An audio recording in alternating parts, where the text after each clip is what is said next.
Hello friends, VK classes में आप लोगों का स्वागत है। और मैं आज आप लोगों को टॉपिक पढ़ाऊंगा सिंटैक्स, जिसका दूसरा नाम है subject verb agreement. Friends, it is a very important topic for all types of your examinations. ये टॉपिक आप लोगों के लिए बहुत ही इंपॉर्टेंट है, चाहे आपका एकेडमिक एग्जामिनेशन हो और चाहे आपका कॉम्पिटिटिव एग्जामिनेशन हो। इस टॉपिक से कॉमन एरर से रिलेटेड क्वेश्चन आते हैं, गैप फिलिंग से रिलेटेड क्वेश्चन आते हैं और कई टाइप के अलग अलग तरीके से इस टॉपिक से क्वेश्चंस आते रहते हैं। और मैं ये कहूंगा कि ये बिल्कुल ऑलराउंडर टॉपिक है। हर टॉपिक में इससे रिलेटेड कोई ना कोई क्वेश्चन आप लोगों को जरूर मिलेगा और इस टॉपिक को आप बिल्कुल डीपली और ध्यान से पढ़िएगा। और चूंकि ये टॉपिक थोड़ा लंबा है, ये एक वीडियो में कवर नहीं होगा। इसके बाद जो नेक्स्ट चीजें इस टॉपिक की बचेंगी उसके लिए मैं आप लोगों के लिए नेक्स्ट वीडियोस बनाऊंगा, उनको भी आप लोग ध्यान से देखेंगे। और अगर आप चैनल को पहली बार देख रहे हैं तो प्लीज चैनल को सब्सक्राइब करिएगा और वीडियो को लाइक करना ना भूलें। Let us discuss about the topic. देखिए फ्रेंड्स, टॉपिक का नाम है सिंटैक्स और सब्जेक्ट वर्ब एग्रीमेंट इसका सेकंड नेम है। कुछ बुक्स में इसका नाम केवल जो है सब्जेक्ट वर्ब एग्रीमेंट के नाम से दिया होता है और कुछ बुक्स में इसका नाम सिंटैक्स के नाम से दिया गया होता है। अब अगर इसके मीनिंग की बात करते हैं तो इस टॉपिक का जो मीनिंग होता है उसका वो है आपका वाक्य को शुद्ध करना। ये इस टॉपिक का हिंदी मीनिंग है। It means the complete sense of the sentence, or we can say that to correct the sentence is called syntax। यानी कोई भी सेंटेंस आप लोगों के सामने अगर दिया गया है तो उस वाक्य को शुद्ध करना सिंटैक्स कहलाता है, सब्जेक्ट और एग्रीमेंट कहलाता है। और अगर इसको डिफाइन करें तो इसमें मेनली जो एरर आती है वो आप लोगों की सब्जेक्ट और वर्ब से रिलेटेड आती है। यानी सब्जेक्ट और वर्ब को ही आप लोगों को फोकस करना होता है, इसके अलावा इसमें और कोई ज्यादा एरर नहीं मिलेगी आप लोगों को। You should watch carefully the subject and the verb of the sentence and they should be correct. Okay, अब यहाँ देखते हैं एरर किस तरीके से आएगी। यानी अगर लिख दिया he is a good boy, एक सेंटेंस तो ये है और एक सेंटेंस है ही आर ए गुड बॉय। ये बहुत ही इजी एग्जांपल है जिसके द्वारा मैं आप लोगों को बताऊंगा कि आपको सब्जेक्ट चेक करना है, फिर उसके बाद आप लोगों को वर्ब चेक करना है। मेनली दो चीजें आप लोगों को फोकस करनी है, बेसिक यही है इस टॉपिक का कि आपको सब्जेक्ट चेक करना है और उसके अकॉर्डिंग वर्ब आप लोगों का यूज होना चाहिए। अब आप लोगों को पता होना चाहिए कि सब्जेक्ट ही है और ही क्या होता है, सिंगुलर सब्जेक्ट होता है। और अगर आप लोगों का सब्जेक्ट सिंगुलर है तो उसके साथ वर्ब भी सिंगुलर यूज होगी। बट यदि आपको पता है कि ही सिंगुलर सब्जेक्ट है लेकिन वर्ब यहाँ पे प्लूरल यूज कर लिया गया है, it means there is an error because if the subject is singular the verb also should singular with it. But if there is a singular subject and verb is plural it means it is error. तो इस तरीके से इस topic से related question आप लोगों को paper में मिलेंगे। और इस टॉपिक का जो सबसे फर्स्ट टॉपिक का क्या पूरी ग्रामर का मैं कहूंगा जो बेसिक रूल है वो ये है आप लोगों का कि अगर आपका जो सब्जेक्ट है, सब्जेक्ट सिंगुलर है तो उसके साथ वर्ब भी आपका सिंगुलर यूज होगा। और अगर आपका सब्जेक्ट प्लूरल है तो उसके साथ आपका वर्ब भी प्लूरल होगा। ये इस टॉपिक का कह लीजिए या पूरे ग्रामर का कह लीजिए सबसे बेसिक रूल है। The subject is singular then verb should also singular and if the subject is plural then verb should also plural। if there is any mistake it means there is an error। जैसे अभी मैंने example लिखा था, अभी अब हम बात करते हैं suppose that you are a good boy or he is a good boy। In this sentence we find the subject is you and you is called as plural subject। Okay, if the subject is plural then are also plural verb, it means it is correct।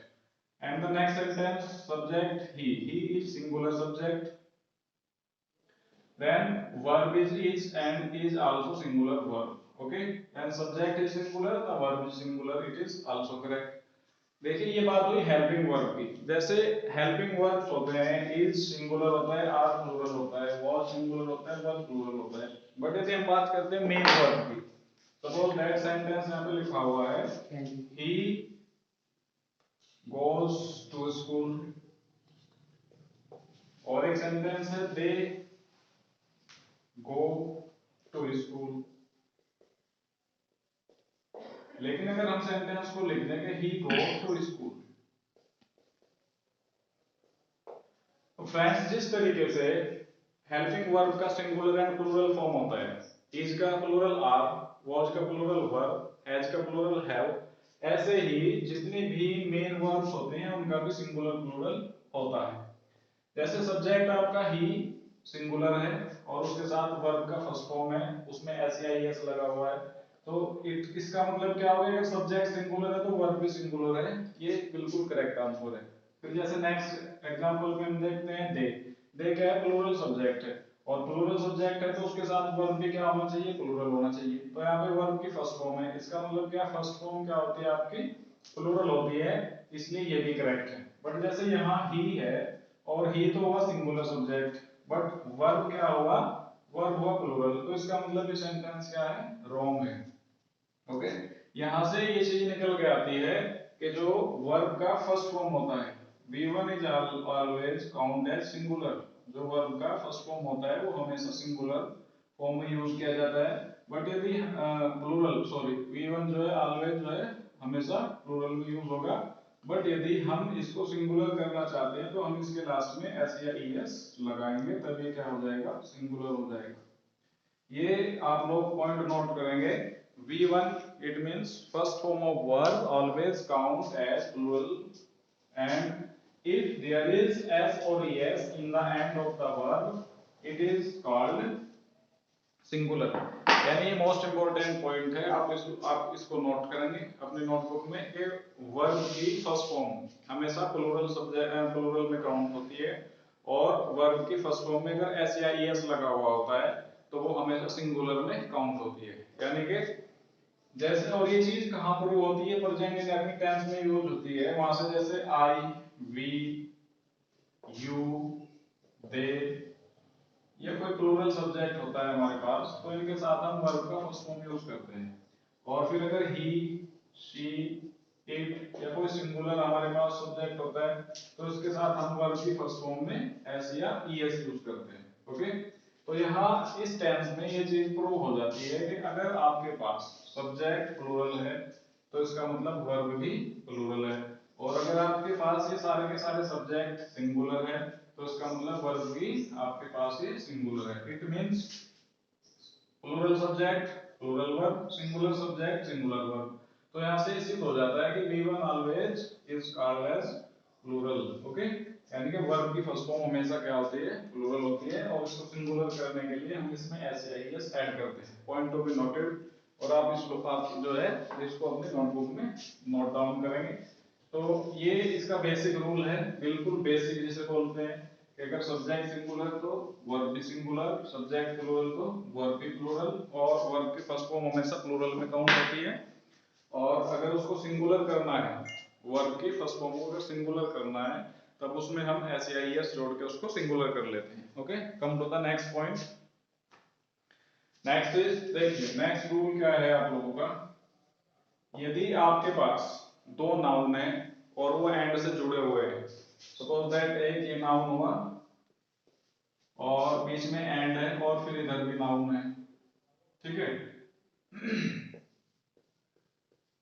अब अगर इन दोनों में से किसी एक noun के पहले कोई आर्टिकल या पजेसिव एडजेक्टिव है, सपोज दैट, चलिए मैं एग्जांपल ही लिख देता हूं कि अगर लिखा हुआ है a black and white cow is mine, is और आर माइन। जैसे एग्जांपल लिखा हुआ है ब्लैक एंड व्हाइट काउ, ये आपका नाउन, ये आपका नाउन, ठीक है, इसको हम एडजेक्टिव भी कह सकते हैं। यदि ये एंड से जुड़े हुए हैं या ये कह लीजिए दो सब्जेक्ट हैं और वो एंड से जुड़े हुए हैं, उनमें से किसी एक के पहले कोई आर्टिकल है या कोई, इसमें हम पजेसिव एडजेक्टिव को भी इंक्लूड कर सकते हैं, पजेसिव एडजेक्टिव का प्रयोग किया गया है, तो फिर इसको क्या कहेंगे, ये सिंगुलर माना जाएगा और उसके साथ सिंगुलर वर्ब का यूज कर देंगे। इट मींस अगर इस तरीके से कोई भी स्ट्रक्चर आप लोगों के सामने लिखा हुआ है तो इसका मतलब है कि वो एक ही गाय है जो काली भी है और सफेद भी है, उससे एक ही चीज का बोध होगा और एक ही चीज का बोध होने के कारण उसे सिंगुलर माना जाएगा और उसके साथ सिंगुलर वर्ब का प्रयोग होगा। जैसे सपोज दैट लिख दिया जाए कि आवर, या हम ऐसे भी लिख सकते हैं the teacher and clerk each are coming here। अब यहाँ पे भी सेम कंडीशन है, द टीचर, ओके, ये आपका नाउन है और क्लर्क आपका नाउन है। तो अगर ये एंड से जुड़े हुए हैं और इनमें से किसी एक के पहले या तो कोई आर्टिकल है या कोई पजेसिव एडजेक्टिव है, तो इस तरीके से अगर कोई स्ट्रक्चर आप लोगों के सामने लिखा हुआ है तो इससे एक ही चीज का बोध होगा, यानी कि वो एक ही व्यक्ति है जो टीचर का भी काम कर रहा है, क्लर्क का भी काम कर रहा है। तो इसके साथ में हम जो है सिंगुलर वर्ब का यूज करेंगे। और पजेसिव एडजेक्टिव आप लोग समझते होंगे, पजेसिव एडजेक्टिव जो जैसे my, his, her, your, our, their, its, ये सब के सब क्या होते हैं, पजेसिव एडजेक्टिव होते हैं भैया। और पजेसिव एडजेक्टिव का मीनिंग क्या होता है, अधिकारवाचक शब्द या अधिकारवाचक विशेषण। और अधिकारवाचक का मतलब क्या होता है, ये किसी भी नाउन का किसी दूसरी वस्तु के ऊपर अधिकार शो करते हैं। जैसे मार्कर है, दिस इज माई मार्कर, तो माई ने क्या कर दिया, मेरा अधिकार मार्कर के ऊपर दिखा दिया, और माई का एक पजेसिव एडजेक्टिव है। अब अगर मैं कहूंगा दिस इज योर मार्कर, तो योर शब्द ने क्या कर दिया, आप लोगों का अधिकार इस मार्कर के ऊपर दिखा दिया। तो इसमें योर आपका जो पजेसिव एडजेक्टिव है। तो ये सारे के सारे वर्ड्स जो मैंने लिखे हैं आप इनको नोट डाउन कर सकते हैं, ये सारे पजेसिव एडजेक्टिव कहलाते हैं और इनका काम होता है किसी भी नाउन का किसी दूसरी वस्तु के ऊपर अधिकार दर्शाना और उसको शो करना, या ये भी कह सकते हैं कि रिलेटिव रिलेशन भी शो करते हैं। तो अगर किसी भी दो एडजेक्टिव मान लीजिए या जो दो नाउन मान लीजिए वो एंड से जुड़े हुए हैं, उनमें से किसी एक के पहले ना एडजेक्टिव या पजेसिव एडजेक्टिव या आर्टिकल का प्रयोग है तो उससे एक ही चीज का बोध होगा, एक ही वस्तु का बोध होगा, उसे सिंगुलर माना जाएगा और उसके साथ सिंगुलर वर्ब का यूज होता है। इसको आप नोट डाउन कर लेंगे। और सेकंड रूल क्या है, लेकिन अगर उल्टा क्या होगा इसका, अगर दोनों के पहले सपोज दैट लिख दिया जाए a black and a white cow is are mine, but अगर दोनों एडजेक्टिव के पहले जो एंड से जुड़े हुए हैं आर्टिकल का प्रयोग है या फिर पजेसिव एडजेक्टिव का प्रयोग है, अगर मैं लिखूं कि my black and my white cow, तो फिर क्या है कि ये ब्लैक जो है ये अलग है और जो व्हाइट है ये अलग है, तब इसको प्लूरल माना जाता है, इससे अलग अलग वस्तु का बोध होता है और इसके साथ प्लूरल वर्ब का यूज किया जाता है। अब जैसे नेक्स्ट एग्जांपल हम लिखते हैं कि the teacher and the clerk, same condition यहां पे रहेगी, अगर दोनों नाउन के पहले जो एंड से जुड़े हुए हैं आर्टिकल या पजेसिव एडजेक्टिव का प्रयोग है, तो इसका मतलब टीचर अलग व्यक्ति है, क्लर्क अलग व्यक्ति है, इसको प्लूरल माना जाएगा और इसके साथ प्लूरल वर्ब का यूज करेंगे। ओके, जैसे हम लिख सकते हैं our principal and our manager is or are going। Okay, जैसे ये नाउन और ये भी नाउन है और एंड से जुड़े हुए हैं, तो अगर दोनों के पहले पजेसिव एडजेक्टिव का प्रयोग है, इट मींस प्रिंसिपल अलग व्यक्ति है, मैनेजर अलग व्यक्ति है, दोनों ही अलग अलग शो कर रहे हैं, तो इसलिए इनको प्लूरल काउंट किया जाएगा और इनके साथ प्लूरल वर्ब का प्रयोग होगा। तो ये मोस्ट इंपोर्टेंट रूल है, अगर दो नाउन है एंड से जुड़े हुए हैं तो एडजेक्टिव है एंड से जुड़े हुए हैं, उनमें से किसी एक के पहले कोई आर्टिकल और पजेसिव एडजेक्टिव का यूज हो तो उनको सिंगुलर काउंट किया जाएगा, सिंगुलर वर्ब का यूज किया जाएगा। But if there are two nouns and adjectives and there is any article और any possessive adjective before them, it means they are both अलग-अलग things and they are counted as plural subject and we use plural verb with them. Okay, come to the next point.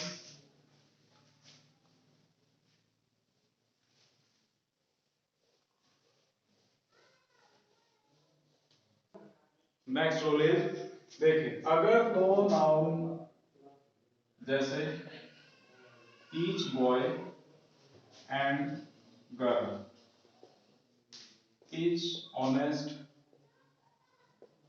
In my family, एक condition तो ये रही आप लोगों की, दो noun है एंड से जुड़े हुए हैं, उनमें से किसी एक के पहले ईच है, या फिर इसको हम ऐसे भी लिख सकते हैं कि each boy and each girl,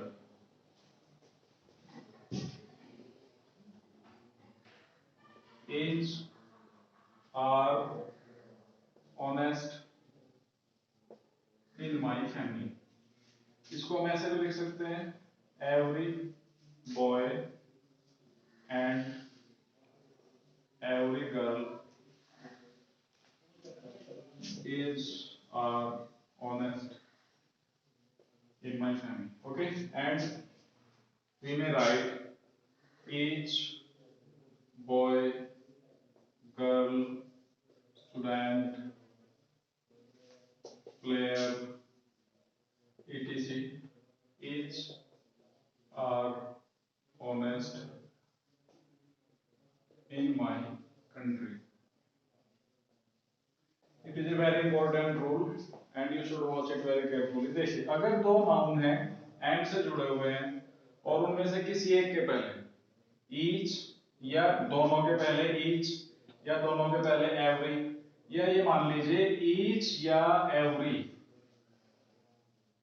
each या एवरी के बाद चाहे आप एक हजार सब्जेक्ट को लिख दें, जोड़ के लिख दें, कॉमे से ऐड करके लिख दें, चाहे 2000 सब्जेक्ट लिख दें, जितने भी सब्जेक्ट आप लिखोगे उनके साथ हमेशा सिंगुलर वर्ब का प्रयोग होगा। It is very important rule for all of you. Okay, यानी कि अगर कोई भी सेंटेंस की शुरुआत ईच या एवरी से होती है, okay, point to be noted, if there is each और every before any noun in any subject in any sentence, or we can say that if any sentence starts by each or every, these words always take singular verb with itself.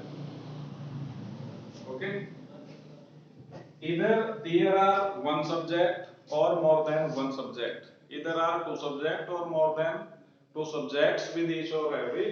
So you should point to be noted that if there is each or every before any subject or in the starting of the sentence, and there are one or more than one, more than two, more than 10 subjects after each or every, they always take singular verb with itself। या बिल्कुल mind में set कर लीजिएगा, जहां भी each और every का प्रयोग होगा और उसके बाद कोई नाउन या प्रोनाउन दिया गया है, चाहे एक सब्जेक्ट दिया गया है, चाहे दो सब्जेक्ट दिए गए हैं, चाहे वो एंड से जुड़े हुए हैं, चाहे वो कॉमा से जुड़े हुए हैं, किसी भी कंजक्शन से जुड़े हुए हैं, तो हमेशा इनके साथ सिंगुलर वर्ब ही प्रयोग होगी। लेकिन अगर ये किसी प्लूरल नाउन के बाद यूज होते हैं, जैसे अगर सेंटेंस लिख दिया जाए वी ईच,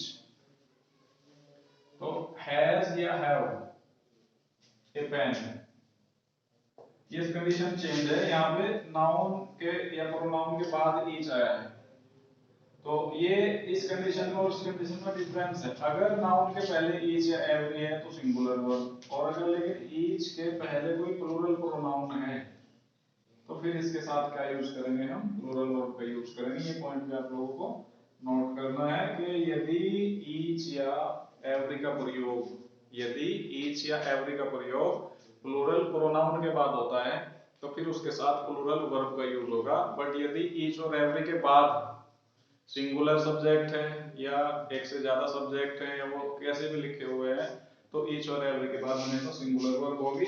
बट यदि ईच और एवरी किसी प्लूरल सब्जेक्ट के बाद प्रयोग किए गए हैं तो उनके साथ हमेशा प्लूरल वर्ब का प्रयोग किया जाता है। Okay, point to be noted. आज की वीडियो में इतना ही।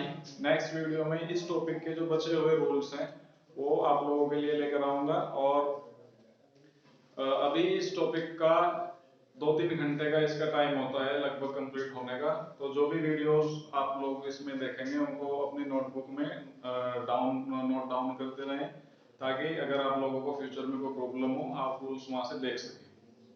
वीडियो को लाइक कीजिएगा और शेयर कीजिएगा और चैनल को सब्सक्राइब करना ना भूलें। Okay, thanks to all for today.